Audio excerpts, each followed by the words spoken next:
আমি একাধিক পদ্ধতিতে সালাত আদায় করি। হানাফি মসজিদে হানাফি স্টাইলে, আহলে হাদিস মসজিদে আহলে হাদিস নিয়মে। আমার নামাজে কোনো সমস্যা হবে কিনা? খুবই চমৎকার প্রশ্ন। এরকম প্রশ্ন আমি জীবনে শুনিনি, আজ প্রথম শুনলাম। প্রথম কথা হচ্ছে, সালাতের যেগুলো রুকুন সেগুলোর ক্ষেত্রে কোনো ছাড় নাই। যেটা সঠিক সেটারই অনুসরণ করতে হবে। যে রুকুনগুলো বাদ দিলে সালাত বাতিল হয়ে যেতে পারে, যেমন সূরা ফাতিহা। সূরা ফাতিহা পাঠ করা এটা সালাতের একটি অন্যতম রুকুন, যা বাদ দিলে সালাত বাতিল হয়ে যাবে। ধীর স্থিরভাবে রুকু করা, ধীর স্থিরভাবে সিজদা করা, এটা একটা রুকুন, এটা বাদ দিলে সালাত বাতিল হয়ে যাবে। তা এই ধরনের মাসালাগুলোতে যদি আপনি যখন যেই মাসালা ইচ্ছা তখন সেটা ফলো করেন, হবে না। এই মাসালাগুলোতে আপনাকে সবচেয়ে বিশুদ্ধটাই অনুসরণ করতে হবে যে কোনো মূল্যে। আপনি ওইগুলোতেই হয়তো পরিবর্তন করতে পারেন যেগুলো সালাতের রুকুনের সাথে সম্পৃক্ত নয়, সালাত বাতিল হওয়া না হওয়ার সাথে সম্পৃক্ত নয়। তারপরেও সকল ক্ষেত্রে বিশুদ্ধতা এবং সুন্নাতকে প্রাধান্য দেওয়া উচিত। আমরা যখন হোটেলে যাই, খেতে যাই, খাবার ক্রয় করতে যাই, জিনিসপাতি ক্রয় করতে যাই, সবসময় খাঁটি এবং বিশুদ্ধটা গ্রহণ করি।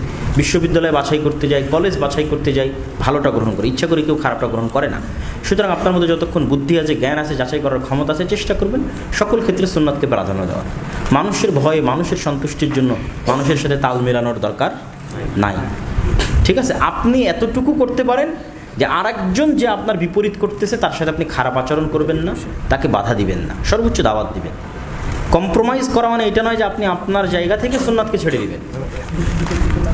কম্প্রোমাইজ করা মানে আরেকজন যেটা করতেছে সেটাতে আপনি হস্তক্ষেপ করবেন না এবং শক্তি প্রয়োগ করবেন না, তার সাথে হিংসা বিদ্বেষ রাখবেন না। ভালো ভদ্র ভাষায় তাকে দাওয়াত দিতে পারেন। দাওয়াত গ্রহণ না করলে তার সাথে আপনি সম্পর্ক অব্যাহত রাখবেন। কিন্তু সম্পর্ক করা মানে এটা নয় যে আপনি জানছেন এটি সুন্নাত, জানার পরও সেটি ছেড়ে দিচ্ছেন, এটা করা ঠিক হবে না। আর যেগুলো রুকুন সেগুলোর ক্ষেত্রে তো হবেই না। আমার জন্মের পূর্বে আমার মা ও বাবা মানত করেছিল পুত্র সন্তান হলে কোরআনের হাফেজ বানাবে, বাট আমাকে মাদ্রাসায় দেওয়া হয়নি। তখন এখন আমার বয়স 20 বছর, জেনারেল পড়াশোনা করি। এখন আমার করণীয় কি? প্রথমত মানত পূরণ করা উচিত। মানত পূরণ করা সম্ভব না হলে মানতের একটা কাফফারা আছে, যেটা কসমেরও কাফফারা, সেই কাফফারা দিয়ে দিবেন। আমাদের প্রায় মসজিদে অশুদ্ধ তেলাওয়াতকারী, এক্ষেত্রে করণীয় কি? আমাদের প্রায় মসজিদে অশুদ্ধ তেলাওয়াতকারী, এক্ষেত্রে করণীয় কি?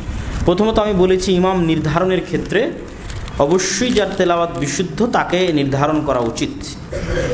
আর যদি না পাওয়া যায় সেক্ষেত্রে মোটামুটি কোরআন তেলাওয়াত পড়তে পারে এরকম ইমামের পেছনেও সালাত হবে। বড় ভুল হয় না, যেই ভুল হলে অর্থ পরিবর্তন হয়ে যেতে পারে, বিকৃত হয়ে যেতে পারে, এই রকম বড় ধরনের ভুল না হওয়া পর্যন্ত সালাত আদায় করা যায়। আর যদি বড় ভুল হয় তথা 100%-এ 50%-এর কম বিশুদ্ধ, তাহলে তার পিছনে সালাত আদায় না করাই উচিত। তার পিছনে সালাত আদায় করলে তার সালাত হওয়া এবং আমাদের সালাত হওয়া প্রশ্নবিদ্ধ হয়ে যাবে।